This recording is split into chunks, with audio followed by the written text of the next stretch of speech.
முந்தியெல்லாம் பிரசங்கம் பப்ளிக் மீட்டிங்னா ஒன்று மனம் திரும்புதல் இருக்கும், யார் ரட்சிக்கப்படுகிற முன்னாடி வாங்க அப்படி இருக்கும். ரெண்டாவது நரகத்தை குறித்த எச்சரிப்பு இருக்கும், பரலோகத்தை குறித்த ஒரு பிரசங்கம் இருக்கும்.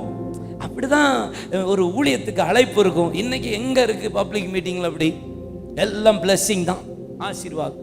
ஃபியூ பீப்புள்ஸ், தெரிந்து கொண்ட சில தேவ மனிதர்களை தவிர அப்படி ஜாலியாக நீ நல்லா இருப்ப, நீ ஆசீர்வாதமா இருப்பேன்னு சொல்லிட்டு போய்கிட்டே தான் இருக்கிறாங்க. அது அல்ல, உங்களையும் என்னையும் அங்க கொண்டு சேர்க்கிறது தான் பெரிய தரிசனம். 1 சாமுவேல் 15ஆம் அதிகாரம் 2ஆம் வசனத்தை வாசித்து பாருங்க.